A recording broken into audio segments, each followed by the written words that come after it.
बहनों, मातृशक्ति को नमन। चैनल 24+ न्यूज़ के खास, विशेष, मनमोहक, हमारे चित्त को समाधान देने वाला, चित्त को समाधि देने वाला, चित्त को प्रसन्नता देने वाला, रोम रोम को पुलकित करने वाला, आनंद की अनुभूति कराने वाला, लाइफ स्टाइल के सूत्र देने वाला, अच्छे व्यक्ति का निर्माण करने वाला, अच्छे समाज का निर्माण करने वाला, अच्छे विश्व का निर्माण करने वाला पुनरुत्थान कार्यक्रम में आपका हार्दिक स्वागत है, अभिनंदन है, सत्कार है। पुनरुत्थान का अर्थ होता है पुनर्जागरण, अवनति से उन्नति की ओर जाना, गिरकर ऊपर की ओर उठना, व्यक्तित्व विकास करना, अपना विकास करना, आगे बढ़ना। इसी क्रम के अंदर आज हम एक नया विषय लेकर के आपके सामने उपस्थित हो रहे हैं, जो कि हमारे समाज से जुड़ा हुआ है। आज का हमारा विषय है हम और हमारा समाज। भाई और बहनों, दर्शकगण, श्रोतागण, बहुत ही सुंदर विषय है। इस विषय पर घंटों घंटों चर्चा की जा सकती है। हमारा समाज, मनुष्य एक सामाजिक प्राणी है। वो समाज के बिना जिंदा नहीं रह सकता। जिस तरीके से मछली पानी के बिना जिंदी नहीं रह सकती, उसी तरीके से मनुष्य समाज के बिना जिंदा नहीं रह सकता। उसका कौन भरण पोषण करेगा और वो अपना भोजन वगैरह कैसे करेगा, किससे बात करेगा, किससे वार्तालाप करेगा और क्या प्रवृत्ति करेगा? क्या सारा दिन गूंगे की तरह बैठा रहेगा? और ऐसा भी नहीं होता है हर व्यक्ति की जो हिमालय की पहाड़ियों में जाकर, जंगलों में जाकर बड़ी बड़ी साधना करे। सामान्य व्यक्ति समाज में रहना पसंद करता है और समाज में उसका जीवन यापन होता है। समाज ही मनुष्य को पहचान देता है। मनुष्यों के समूह को समाज कहा जाता है। पशुओं का भी समूह होता है, समूह होता है, जिसको समज कहा जाता है। केवल मात्रा का अंतर है, लेकिन पशुओं का समूह और मानव के समूह में बहुत अंतर है।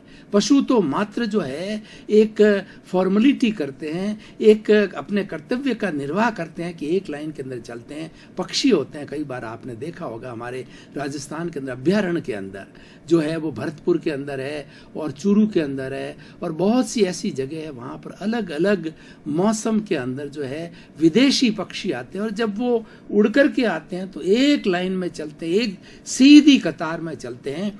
उससे ये लगता है, उससे महसूस होता है और वो भी ये फील करते हैं कि हमें समूह में रहना चाहिए। समूह में रहने पर व्यक्ति सुरक्षित रहता है।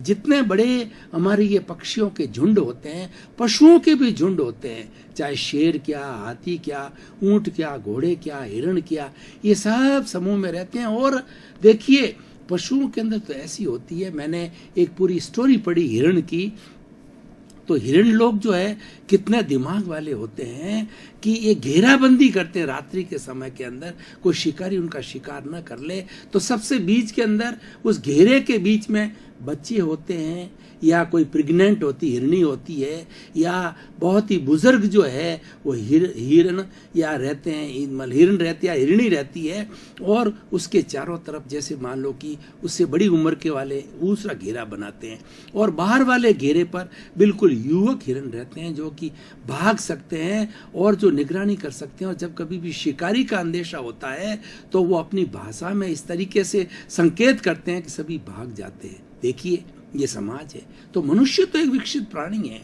मनुष्य एक इस सृष्टि का सर्वश्रेष्ठ प्राणी है। उसके पास में 5 ज्ञानेंद्रियां हैं और मन है। मन के बाद बुद्धि है, बुद्धि के बाद में प्रज्ञा है, प्रज्ञा के बाद चित्त है और चित्त के बाद में विकसित आत्मा है, जो कि आत्मा दूसरे प्राणियों के अंदर इतनी विकसित नहीं होती जितनी मनुष्य में होती है। तो मनुष्य का समाज तो बहुत कुछ कर सकता है और बहुत कुछ कर रहा है। आज जितनी विज्ञान की तरक्की हुई है, ये मनुष्य के समाज ने की है।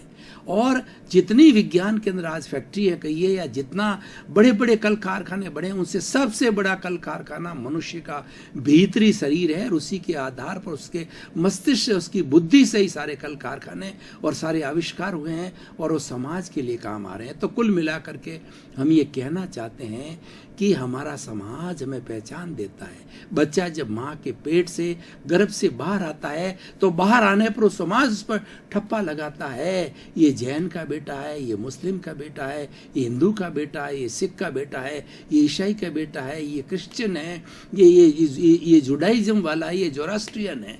सभी तरह के अपने अपने धर्मों के, अपने अपने समाज के लोग पर सिक्का लगाते हैं और उसी के अनुरूप उसका नाम होता है, उसी के अनुरूप उसका लालन पालन होता है और उसी के अनुरूप उसकी समाज के अंदर ग्रोथ होती है और समाज के अंदर वो आगे से आगे बढ़ता जाता है। तो भाई और बहनों, दर्शकगण, श्रोतागण, अगर कोई ये व्यक्ति कहता है कि समाज मेरी जेब में है या मैं समाज के बिना रह सकता हूं, तो बहुत बड़ी भूल कर सकता है। मनुष्य एक समाज की छोटी सी इकाई होती है।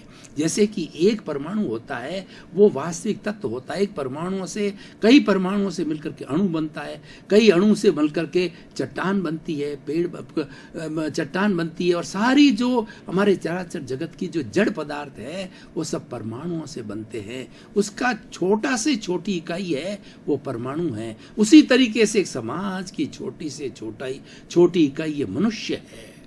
अगर वो घमंड करता है कि मुझे समाज की आवश्यकता नहीं है और समाज के नियमों का तोड़ता है, तो बहुत बड़ी गलती करता है। वह इनडिसिप्लिन्ड है, वो निंदनीय हो जाता है। और जो व्यक्ति उसके विरुद्ध डिसिप्लिन्ड रहता है और समाज को अपना माँ बाप समझता है, समाज को अपना एक जो है वो कहना चाहिए रोल मॉडल समझता है, समाज को अपना एक ब्लूप्रिंट समझता है, समाज को अपना माइलस्टोन समझता है, तो व्यक्ति तरक्की कर लेता है। इसीलिए कहने का अर्थ ये भाई और बहनों, दर्शकगण, श्रोतागण, जब समाज हमको पहचान देता है तो हमें समाज के प्रति कृतज्ञ रहना चाहिए। समाज के प्रति हमारा ऋण होता है, उस ऋण को उतारना चाहिए। वैसे हमारी भारतीय संस्कृति में 4 तरह के ऋण बताए गए हैं। पहला ऋण है देव ऋण। देव ऋण वह होता है कि हमारा जो भगवान है, जो हमारा आराध्य है, जो हमारी कठिनाई में हमारी रक्षा करता है, उसके प्रति हमारा ऋण है। और हमको ऋण चुकाने के लिए उसकी स्मृति करना, उसकी चैटिंग करना, उसके नाम की माला जपना। जैसे हर एक का अपने अपना आराध्य होता है, किसी का बालाजी होता है, किसी के शिव जी होता है, किसी के राम होता है, किसी के कृष्ण होता है, किसी के महावीर होते हैं। तो हर एक अपने अपना जो इष्ट देवता है उसके प्रति भक्ति भावना करके हम देव ऋण उतार सकते हैं। दूसरा ऋण होता है हमारा पितृ ऋण होता है। माता पिता हमें जन्म देते हैं, हमारा पालन पोषण करते हैं, कठिन परिस्थितियों के अंदर वो स्वयं अपना जीवन यापन करके और हमको पैरों पर खड़े करते हैं, हमारी सुख सुविधा का ध्यान रखते हैं और हमें प्यार देते हैं, प्रेम देते हैं, स्नेह देते हैं और वात्सल्य देते हैं। तभी हम आगे जाकर के इतने बड़े बन जाते हैं। माता पिता के पालन पोषण के बिना, माता पिता के योगदान के बिना कोई भी, जिस तरीके से एक माली के योगदान के बिना पौधा नहीं पनप सकता, उसी तरीके से माता पिता के जो है योगदान के बिना बच्चा बिल्कुल नहीं पनप सकता, बड़ा नहीं हो सकता। माता पिता उसके संरक्षक होते हैं, माली होते हैं और उसका संरक्षण करते हैं। तो माता पिता के प्रति हमारा ऋण होता है। वो ऋण हम कैसे चुका सकते हैं? माता पिता की सेवा करके, जब कभी वो बीमार हो जावे, जब कभी वृद्ध हो जावे, उनको चित समाधि पहुंचा करके, उनको प्रसन्न रख करके, उनकी आवश्यकताओं की पूर्ति करके और उनको धर्म ध्यान के अंदर उनका जी लगा करके हम उनका जो है वो ऋण उतार सकते हैं। तीसरा ऋण होता है कि हमारा जो गुरु का ऋण होता है। गुरु का मतलब होता है अंधकार, रूह का मतलब दूर करने वाला। गुरु वह व्यक्ति होता है जो अंधकार को दूर करता है। और एक दिए को अगर हम भयंकर अंधकार के अंदर जला देते हैं तो दिया संपूर्ण अंधकार को नष्ट कर देता है। उसी तरीके से जो गुरु होता है, हमारे भीतर जो मिसअंडरस्टैंडिंग है, मिसबिलीफ है, रॉन्ग बिलीफ है, उस अज्ञानता को हटा करके हमें ज्ञान देता है। गुरु गोविंद दाऊ खड़े और काके लागू पाए, बलिहारी गुरु आपकी और गोविंद दियो बताए। अगर भगवान के दर्शन करने हैं, ईश्वर के दर्शन करने हैं, तो पहले आपको गुरु की चरण में जाना पड़ेगा। गुरु बिना ज्ञान होता ही नहीं है। हर व्यक्ति का अपना अपना गुरु होता है। तो उस गुरु की हम सेवा करके, उसका हम आदर करके, सत्कार करके, सम्मान करके, उसके दिखाए रास्ते पर चल करके हम गुरु के प्रति हमारा ऋण उतार सकते हैं। अब जो हम समाज की बात कर रहे हैं, समाज के प्रति हमारा ऋण होता है, क्योंकि समाज हमें पहचान देता है, समाज हमें ऊंचाइयां देता है, समाज हमें सम्मान देता है, आदर देता है, सत्कार देता है और एक अच्छा व्यक्ति बना करके और हमें एक प्रतिष्ठित पद पर बिठाता है। उस समाज के प्रति हमारा ऋण है। उस ऋण को हम कैसे उतार सकते हैं, वो आज हमारे एपिसोड की मुख्य बात होती है। समाज का ऋण उतारने के लिए हमें समाज की सेवा करनी चाहिए। सेवा हम कैसे कर सकते हैं? 3 तरह की सेवा हमारे समाज की सेवा में गिनी जाती है। पहले तन की सेवा, दूसरी मन की सेवा और तीसरी धन की सेवा। देखिए, कोई व्यक्ति ऐसे होते हैं जिनके पास में शरीर होता है, जिनके पास में समय होता है, पैसा नहीं होता है, ज़्यादा बुद्धि नहीं होती है, तो वो लोग जो है अपनी पसंद की जगह जाकर के जो समाज की चीज़ होती है जहाँ पर कई लोग जिसका फ़ायदा उठाते हैं, जैसे रेलवे स्टेशन है, अपने जो पोस्ट ऑफिसेज हैं, और हमारे मंदिर है, मस्जिद है, गुरुद्वारे हैं, धर्म के जो स्थान हैं, और हमारी प्याऊ है, और ऐसे ऐसे स्थान हैं जहाँ पर एक समुदाय पूरा लाभ उठाता है। वाचनालय है, और दूसरा जो है धर्मशालाएं हैं, भोजनशालाएं हैं, जहाँ पर एक समाज का समूह लाभ उठाता है। वहाँ पर अपनी अपनी हैसियत के मुताबिक, अपनी अपनी रुचि के मुताबिक समय दे के प्रतिदिन 2 घंटा 4 घंटा समय कैसा देना कि हमें पगार नहीं लेना, हमें उसका पैसा नहीं लेना। पैसा लेते हैं तो वो तो हमारी गरज हो जाती है, वो तो हमारा व्यवसाय, हमारा बिजनेस है, हमारी नौकरी है, लेकिन हम मानद सेवा देते हैं। हम जो है बिना पैसे लेकर के सेवा देते हैं, वो वास्तविक सेवा होती है, ये धन की सेवा होती है।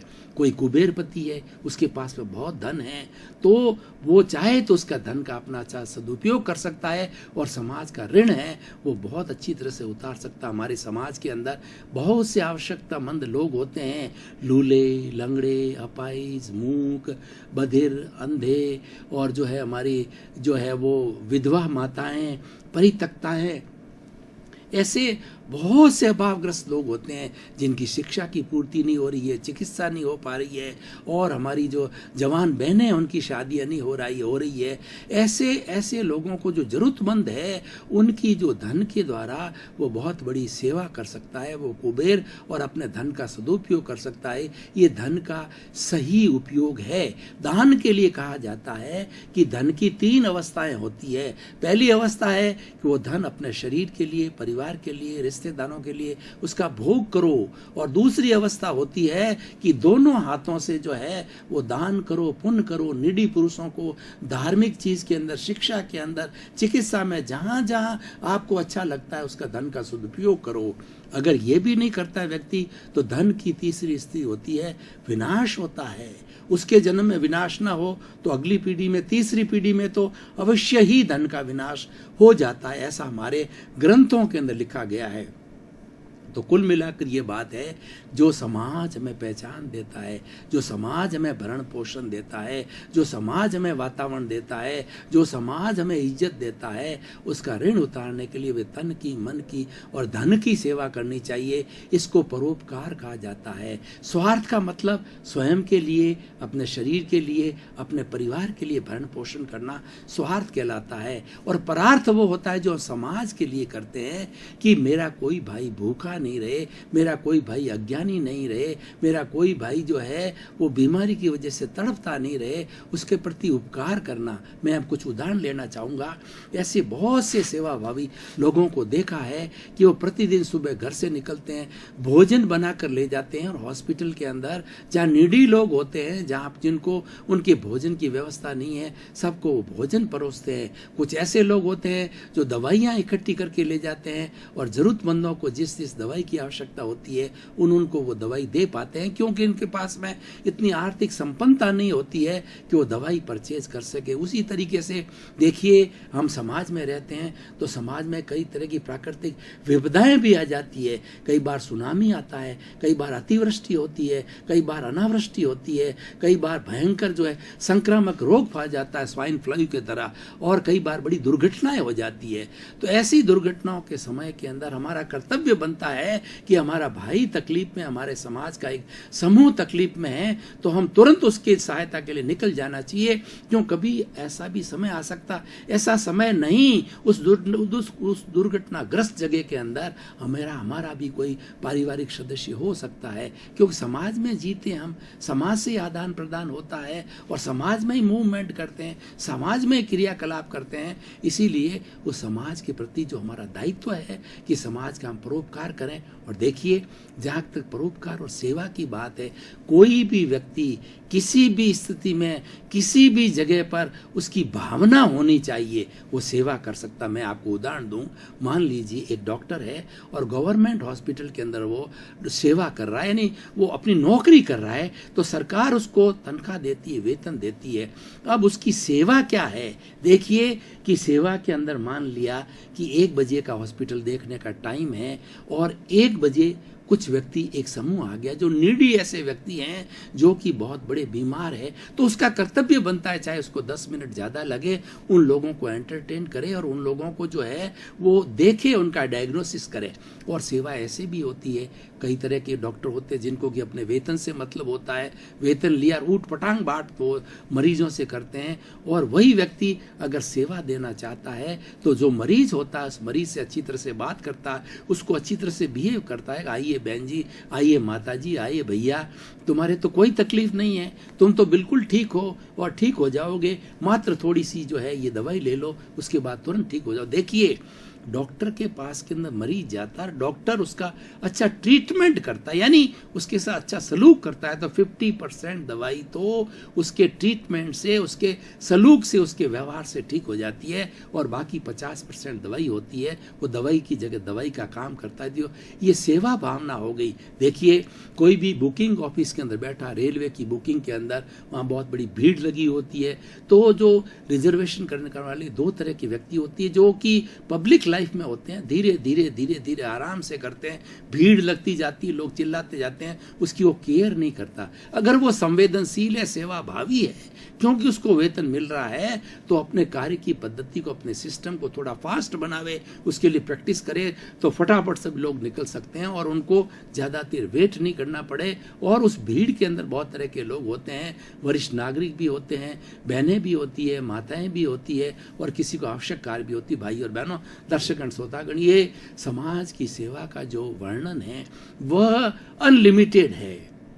हर व्यक्ति हर स्थिति में, हर जगह, चाहे जितनी सेवा कर सकता है, मात्र उसकी भावना होनी चाहिए, उसका मानस बनना चाहिए, उसका इंटरेस्ट। जहाँ हमारे पास टैलेंट है, जहाँ हमारे पास जिस तरीके का गुण है, जिस तरह की हमारे पास एबिलिटी है, उस तरह के, और जहाँ हमारी रुचि है, उस स्थान पर जाकर के हम तन मन धन की सेवा दे सकते हैं। उसके अंदर कोई जबरदस्ती नहीं, कोई बाउंडिंग नहीं है। जिस जिस क्षेत्र के हैं, जिस जिस समाज के हैं आप, जो जो आपकी रुचि हो, कहीं जाकर के अपनी सेवा को प्रेषित कीजिए। वो सेवा आपकी बहुत ही उपयोगी होगी और उससे समाज में संतुलन बना रहेगा। क्यों कि हमारे संविधान के अंदर दायित्व तो दे रखा है कि जो सरकार होती है वो हमारी जो बेसिक जो है रिक्वायरमेंट्स है, रोटी कपड़ा मकान शिक्षा चिकित्सा सुविधा, ये सारी सुविधा जो सरकार को जो उचित दरों के ऊपर मुहैया करानी पड़ती है भारत के हर नागरिक को, और भारत के हर नागरिकों को वहाँ सर्वोदय का कंसेप्ट है कि भारत के हर नागरिकों को आगे बढ़ने के लिए, तरक्की करने के लिए अवसर जो है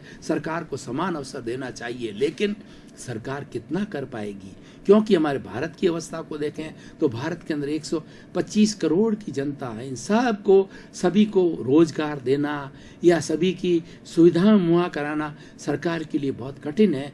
वैसे सरकार लोकतंत्र में क्या होती है कि सरकार हमारे द्वारा, हमारे लिए और हमारे से है, ये ठीक है, लेकिन मात्र सरकार पर नहीं छोड़ना चाहिए। कुछ कार्य हमें सामाजिक स्तर पर करने चाहिए, एनजीओ के माध्यम से करना चाहिए, ताकि सरकार का बोझ हल्का हो। और जहाँ तक रोजगार का प्रश्न है, ये रोजगार के लिए हमें कुछ कुटीर उद्योग खोलने चाहिए, हमें स्मॉल स्केल इंडस्ट्रीज खोलनी चाहिए। ये भी एक सेवा है। अगर हम किसी को जो है जॉब देते हैं, रोजगार देते हैं, तो ये भी एक तरह की सेवा है। एक फैक्ट्री है जिसके अंदर 100 लोग काम करते हैं, तो 100 लोगों के परिवार के 500 लोगों का भरण पोषण होता है। सिर्फ उन कर्मचारियों का नहीं, उस फैक्ट्री से जुड़े हुए कितने ट्रांसपोर्टर्स होते हैं, कितने रॉ मटेरियल वाले होते हैं, कितने डिस्ट्रीब्यूटर्स होते हैं, सबका पेट पलता है। तो इस तरीके से हमें ऐसे उद्योग धंधों को डेवलप करना चाहिए प्राइवेट स्तर पर, समाज के स्तर पर, कि जिसके माध्यम से हम समाज के भाइयों की बहुत बड़ी सेवा कर सकते हैं। तो कुल मिलाकर के मेरे कहने का इस एपिसोड के माध्यम से यही मैसेज है कि हमारे में त्याग की वृत्ति होनी चाहिए। हम केवल स्वार्थी नहीं बने, कुछ परार्थ भी बने। स्वार्थ की सीमा से बाहर झांक करके देखेंगे तो हमें समाज याद आएगा कि हमें समाज के लिए कुछ करना चाहिए। कुछ करने के लिए आपकी अपनी रुचि है, आपके अपने साधन हैं, आपकी अपनी दर्शकगण, श्रोतागण, भाई और बहनों, आपका बहुत बहुत उपकार है। आप पुनरुत्थान कार्यक्रम को बराबर देख रहे हैं और हम भी आपको सुझाव देते हैं कि पुनरुत्थान कार्यक्रम आप बराबर देखते रहिए। नए नए कॉन्सेप्ट मिलेंगे, नई नई विधाएं मिलेगी, नई नई बातें मिलेगी, आजकल के मॉडर्न टाइम्स की बातें मिलेगी। आपके जीवन का निर्धार, आपके लौकिक जगत का और पारलौकिक जगत का, दोनों का बहुत बड़ा उपकार होने वाला है। क्यों? कि हमारा उद्देश्य है सर्वे भवन्तु सुखिनः, सर्वे भवन्तु निरामयाः। जगत के सब जीवों को सुख मिले, शांति मिले, आनंद मिले, सुख मिले, मोक्ष मिले। इसी क्रम में आपका जीवन आनंदमय हो, मंगलमय हो, धन्य हो, को परोपकार करें, समाज की सेवा करें। आपके प्रति मंगल भावना।